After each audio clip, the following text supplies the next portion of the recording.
మానుకోట బాలుర high school క్రీడా ప్రాంగణంలో గత వారం రోజులుగా సాగుతున్నటువంటి ఆర్చరీ ఉచిత శిక్షణ శిబిరం ఘనంగా ముగిసింది. Sadula Muthaiah memorial charitable trust ఆధ్వర్యంలో వారం రోజులుగా విజయవంతం అవడం కాకుండా పట్టణంలోని విద్యార్థులు క్రీడాకారులు ఆసక్తికరంగా పాల్గొన్నారు.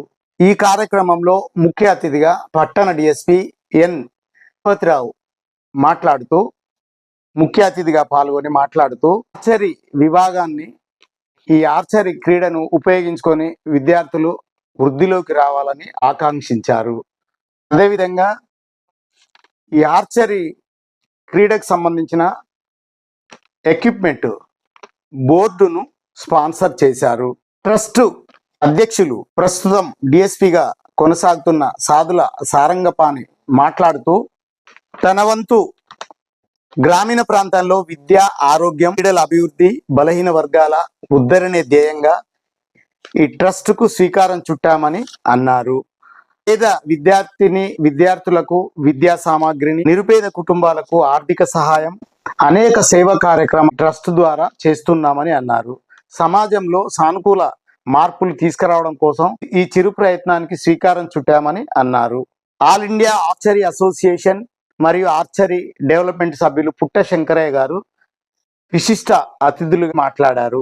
విద్యలో ఉన్నత అవకాశాలు, భవిష్యత్తులో యువతకు లభించే క్రీడా అవకాశాలపై అవగాహన కల్పిస్తూ విద్యార్థులను ప్రోత్సహించారు. అదేవిధంగా ట్రస్ట్ సభ్యుల కార్యక్రమంలో సభ్యులు సాదుల సురేష్, రఘువీర్, ఉపేందర్, జయంత్, పట్టణ ప్రముఖులు శ్రీరంగం, మురళీకృష్ణ గారు మరి పాత్రికేయులు పాల్గొన్నారు. ఆర్చరీ అభివృద్ధి పిల్లల అభివృద్ధి ధ్యేయంగా ఎప్పటికీ మా సహాయ సహకారాలు ఈ ట్రస్ట్ ద్వారా అందిస్తామని సాదుల సారంగపాణి గారు మరియు అదేవిధంగా పుట్ట శంకరయ్య అన్నారు. గ్రౌండ్కి వచ్చినట్లయితే నచ్చిన క్రీడ విద్య కావచ్చు, ఏదైనా కావచ్చు, దాని ద్వారా వాళ్ళు అక్కడి ఆరోగ్యం మరియు క్రమశిక్షణ అలవాడుతుంది. పొద్దున్న లేవాలి, గ్రౌండ్కి వెళ్ళాలని క్రమశిక్షణ ఉంటే ఆటోమేటిక్గా వాడు మంచి భవిష్యత్తు ఉంటుంది. అదేవిధంగా నా తరపు నుంచి నా పర్సనల్ ఒకటి బోర్డు నేను స్పాన్సర్ చేస్తాను. నేను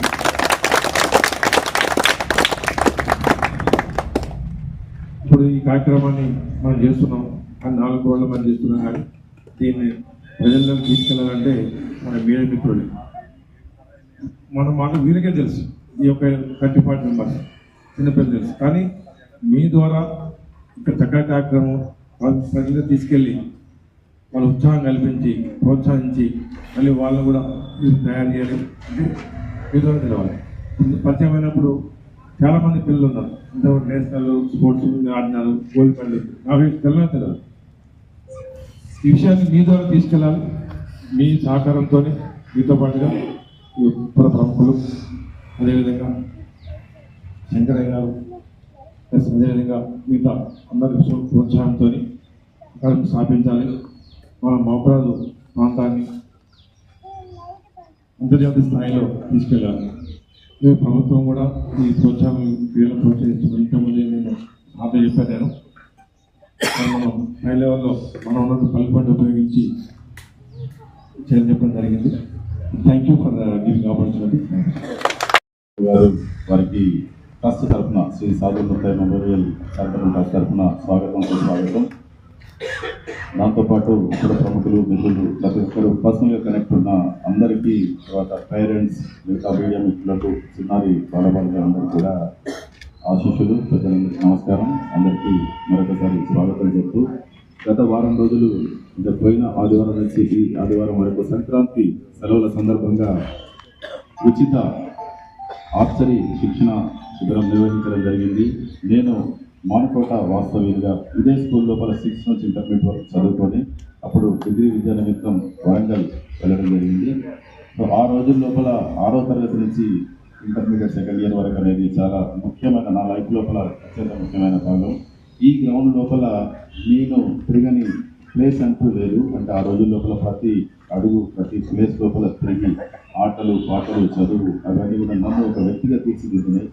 సో గత 25 సంవత్సరాల కంటే ఎక్కువ ఖమ్మం, కొత్తగూడెం, వరంగల్, పెద్దపల్లి ప్రాంతాల లోపల వృత్తిరీత్యా ఉద్యోగం చేస్తూ పర్టికులర్గా ఖమ్మం, కొత్తగూడెం ప్రాంతాల లోపల పుట్టా శంకరన్న గారు నేను కలిసి ఆర్చరీ లోపల 25 సంవత్సరాల పాటు కొన్ని వేల మంది ఆర్చరీ క్రీడాకారులను తయారు చేయడం జరిగింది. అక్కడ ప్రత్యేకంగా ఎన్ని కార్యక్రమాలు చేసినా కూడా నాకు ఈ లైఫ్ ఇచ్చిన మా స్వక్రమమైన మానుకోటకు చేయాలనే తరం ఎన్ని రోజులు ప్రతి ఒక్క మనిషి కూడా మన లోపల ఉన్న ప్రతి ఒక్కరికి కూడా మనం ఎక్కడ ఎంత చేసినా కూడా మన ఊరికి వెళ్ళాలి, మన ప్రజలతో మనం ఇంటరాక్ట్ కావాలి, మన ఊరికి మనం చేయగలిగింది చేయాలనే తపన ప్రతి ఒక్కరికి ఉంటుంది.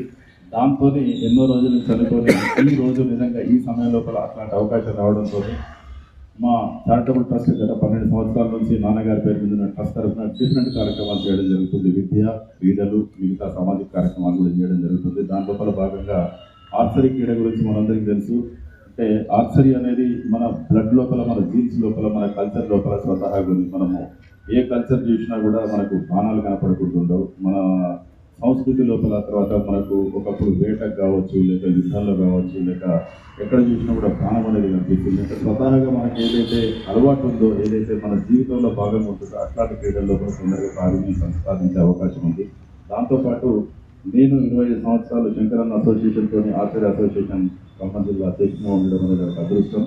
ఆ అదృష్టాన్ని ఉపయోగించుకొని ట్రస్ట్ని వేదికగా చేసుకొని మా పుట్టిల్లైన నా సొంత గ్రామమైన మానుకోట ఏదైతే క్రీడలకు పుట్టిల్లు, క్రీడలకు అపరిమితమైన టాలెంట్ ఉంది మహబూబాద్ పట్టణ ప్రజలకి.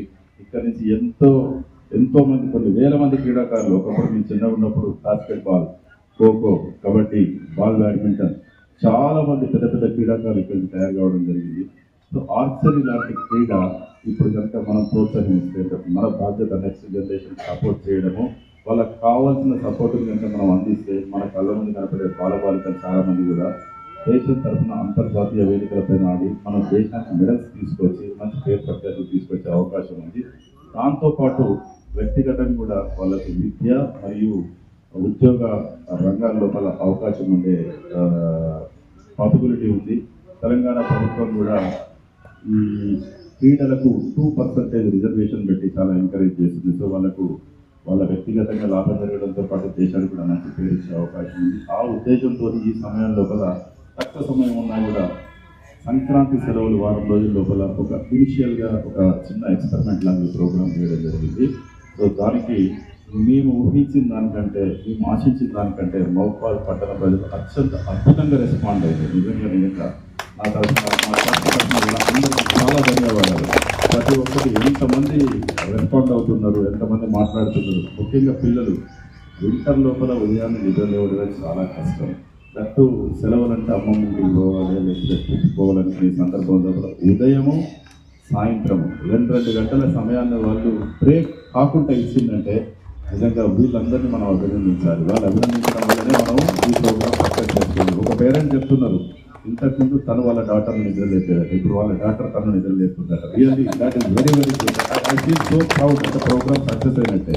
పిల్లలకు మనం కనుక గ్రౌండ్తో వాళ్ళని కనెక్ట్ చేయకపోతే ఆటల లోపల ఉండే ఆనందం, ఇప్పుడు వాళ్ళకి ఆనందమే తెలుసు, కానీ భవిష్యత్తు లోపల దాంతో జరిగే లాభం అర్థమవుతుంది. ఎప్పుడైతే వాళ్ళ లాభం పొందుతారో అప్పుడు మనం నిజంగా మనం చేసిన ప్రయత్నం సఫలీకృతమైనట్టే. ఆ ఉద్దేశంతో చేసిన ఈ ప్రయత్నానికి మీ అందరి మద్దతు కూడా really I'm very thankful from my side and from my trust conduct తరఫున కూడా అందరికీ ధన్యవాదాలు. భవిష్యత్తు లోపల పేరెంట్స్ కానీ మిగతా ఇక్కడ ఉన్న మిత్రులందరికీ పురస్కరించి నా తరఫున ట్రస్ట్ తరఫున నా తరఫున విన్నపం ఏంటంటే, మేము చేసిన వారం రోజుల కృషిని ఇక్కడ విడిచిపెట్టద్దు. మా వైపు నుంచి కావాల్సిన కాంక్రీట్ సపోర్ట్, అంటే టెక్నికల్ సపోర్ట్, ఎక్విప్మెంట్ ఎలా ఉంటుంది, ఎక్కడి నుంచి వస్తుంది, గ్రౌండ్స్ ఎట్లా, కోచెస్ ఎట్లా, ఇదంతా సపోర్ట్ చేయాల్సిన బాధ్యత మాది. మీరు చేయాల్సింది ఏంటంటే మీ పిల్లల్ని ఎంకరేజ్ చేయండి ఫస్ట్. సెకండ్, వాళ్ళు స్కూల్లో చదువుతుంటే స్కూల్ యజమానాన్ని రిక్వెస్ట్ చేయండి, ఒక బోర్డు మనమనండి, ఒక బో మనమనండి. బోర్డు 10-15 వేలు అవుతుంది, ఇండియన్ బో 10-15 వేలు అవుతుంది. 25-30 వేలు అనేది పెద్ద కాస్ట్ కాదు. ప్రతి ఒక్క స్కూల్లో, అంటే గవర్నమెంట్ స్కూల్ కానీ ప్రైవేట్ స్కూల్ కానీ ఒక యారో ఉంటే పిల్లలు ప్రాక్టీస్ చేసుకోవడానికి ఉంటుంది. కొంతమంది పేరెంట్స్ ఉన్నప్పుడు నా సన్ నా డాటర్ ఇద్దరికి కాంపౌండ్ పోస్తుంది, వాళ్ళు నేషనల్ కూడా ఆడటం జరిగింది, కొనిస్తున్నారు.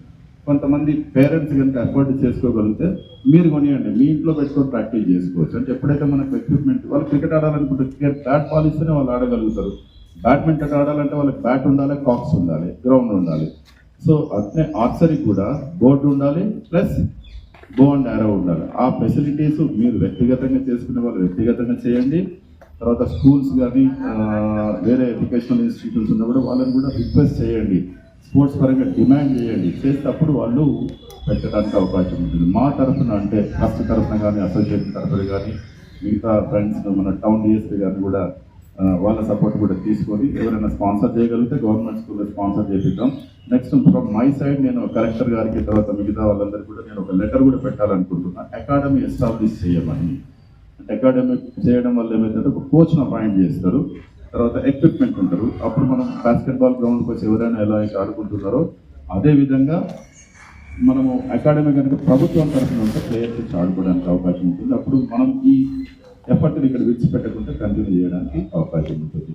సో మరొకసారి నా తరఫున తర్వాత ట్రస్ట్ శ్రీ సాదర ముత్తయ్య గారి మెమోరియల్ చారిటబుల్ ట్రస్ట్ తరఫున కూడా అందరికీ ధన్యవాదాలు. మళ్ళీ మిగతా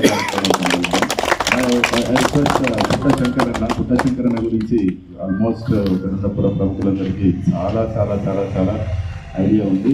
బట్ మళ్ళొకసారి నా తరఫున యాక్చువల్గా కాలేజీలో నాకు సీనియర్ పుట్ట శంకరన్న చూసినప్పుడు మాకు ఒక రోల్ మోడల్ లాగా ఉంది. అప్పుడు మొత్తం కాలేజీలో ఒక స్ట్రీట్ ఫైట్స్, గ్యాంగ్ ఫైట్స్ ఈ గ్రౌండ్ లోపల రియల్ కళ్ళ ముందు కొట్టుకునేది. అట్లా అక్కడ నుంచి ఆ రోజు లోపల శంకరన్న బ్యాక్గ్రౌండ్ చాలా కొద్దిగా ఇక్కడ ఉన్న వాళ్ళందరికీ తెలుసు, బయట తెలియదు, నాకు తెలుసు బాగా. అంటే ఆ నేపథ్యం నుంచి వచ్చి కొత్తగూడెం వచ్చిన తర్వాత ఒక వ్యాయామ ఉపాధ్యాయునిగా స్టార్ట్ అయ్యి తర్వాత ఒక స్పోర్ట్స్ ఆఫీసర్గా ఐటీఐకి రిటైర్ అయ్యి ఈరోజు ఆర్చరీ నేషనల్ డెవలప్మెంట్ బోర్డు మెంబర్గా ఉంటారు. సో అట్లాంటి అద్భుతమైన టెక్నికల్ నాలెడ్జ్ ఉన్న వ్యక్తి, అట్లాంటి వ్యక్తి ఉండడం వల్లనే ఇది సాధ్యమైంది, నేను చేయగలిగిన.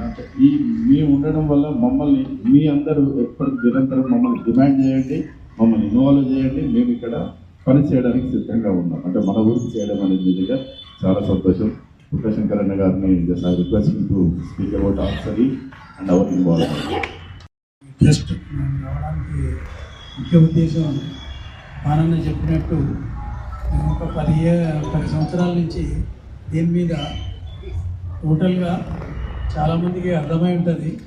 నేను ఏం చేసినా అంటే అన్నతో చెప్తూనే చుట్టుపక్కల అంటే ఫస్ట్ 10 years బ్యాక్ మరిపెళ్ళ టోర్నమెంట్ చేశాం స్టేట్ మీట్. తర్వాత హెచ్జిఎఫ్ఐ ఈ 5 years నుంచి తొర్రూరులో 2 టోర్నమెంట్ చేసినాం.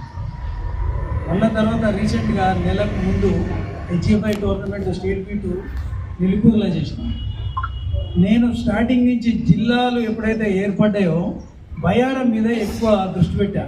ఇక్కడికి వచ్చిన కలెక్టర్ గారు, పిఓ గారు నా పిఓగా చేసిండ్రు. కొత్తగూడల స్పోర్ట్స్ స్కూల్ పెట్టాలి సార్ అని చెప్తే అది బాగాలేనట్టుందంటే నేను దాని ఓనర్లు తెలిసినోని కదా, సార్ చాలా బాగుంటుంది సార్, చాలా అదే అంటే సార్కి అప్పుడు అర్థం కాలే. సరే నీ ఇష్టం, నువ్వే కదా చేసేది, సరే అని చేసిండు. యాక్చువల్ దృక్పథం సార్ ఇడికి కరెక్ట్కి వచ్చినాక ఎవరో చెప్పారు ఆయన లోకల్కు మా అయిపోదాలి. తర్వాత నన్ను ఒకసారి కొత్తగూడెం పెట్టడానికి కారణం మహబూబాద్ లోకల్ ఇది అంటే సార్ కరెక్టే సార్. కానీ అది మనకి ఇప్పుడు దాన్ని అకాడమీ చేయడానికి పామన్న ఊరికే చెప్పి వదిలిపెట్టిండు. యాక్చువల్ ఒక ఫిజికల్ డైరెక్టర్గా స్పోర్ట్స్ ఆఫీసర్గా అనేది పక్కకు పెడితే మా ఇద్దరి నేపథ్యము ట్రైబల్ పిల్లలకు ఇట్లాంటి కార్యక్రమాలు హాలిడే ఉన్నది అంటే నేను ఇట్లా పిన్ చేయగానే అన్న 3 days ఉన్నది ఎక్కడ పెడదాం ఇల్లు అక్కడ ఖమ్మంలో మారుమూలలో ఎక్కడ వదిలిపెట్టకుండా క్యాంపులు చేసిన. ఇప్పుడు నా ముందట ఉన్న పిల్లలు కూడా ఒకటి అర్థం కావాలి. ఇప్పుడు రీసెంట్గా 35 years నుంచి ఏపీ ఉన్నప్పుడు టోటల్ 23 జిల్లాలలో 4 players సెలెక్ట్ చేయాలి. 20 సంవత్సరాలు 4 players ఖమ్మం పిల్లలే ఉన్నట్టు అంటే ప్రతిమ దాంట్లో 0. అట్లానే హైయెస్ట్ మెటీరియల్ ఉన్నది హైదరాబాద్ ఉన్నది, కరీంనగర్ ఉన్నది, నిజామాబాద్ ఉన్నది. మాకు ఎలాంటి మెటీరియల్ లేదు. మీకు ఒక ఉదాహరణ చెప్తా. రూరల్స్ అన్నీ ఉంటాయి, మీకు తెలియదు, పెద్దవాళ్ళకి కొంతమంది తెలిసి ఉంటుంది. Rural meet all India championship 5 సార్లు కొట్టాం. ఓన్లీ 4 numbers బాగుంటుంది. మళ్ళీ తర్వాత ఇంకోటి ఏంటంటే ఈ 10,000 అది ఇది అని చెప్పినాం కదా.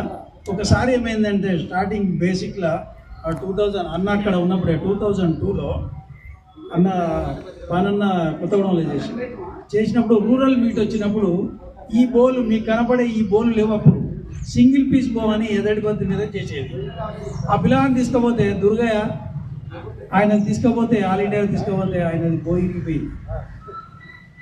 ఆడ పోయి 100 రూపాయలకు ఒక ఎదడి బద్ద తీసుకొచ్చి మధ్యకు చీరి రాత్రి సైకిల్ ట్యూబ్లలో ఉంటాయి చూడు, సైకిల్ ట్యూబ్ కాదు కానీ మన లారీ వాటిలలోకి వెళ్తాయి, అవి తీసి దాన్ని కట్టి ఆల్ ఇండియా రికార్డ్ ఆయన 2004 ఇండియా రికార్డ్. ఆ బోర్డు ఇంటర్వ్యూ చేసినప్పుడు ఇది ఎట్లా టెక్నిక్ అంటే టెక్నిక్ ఏం లేదు, వాడిని ఆడియాలని చెప్పేసి నేను అది చేసిన అని చెప్పిన. అందులో నువ్వు వచ్చేసి వీళ్ళకి ఏదో టెక్నిక్ చెప్తున్నావు అన్నాడు. ఇండియాలో మనతోనే స్టార్ట్ అయింది, ఖమ్మంతో. ఆడ ఉన్న దేశం వీళ్ళకి ఎంత చెప్పిన టెక్నికల్ ఇప్పటిదాకా చెప్పిందంతా వేరు. ఇది total technical game. Every action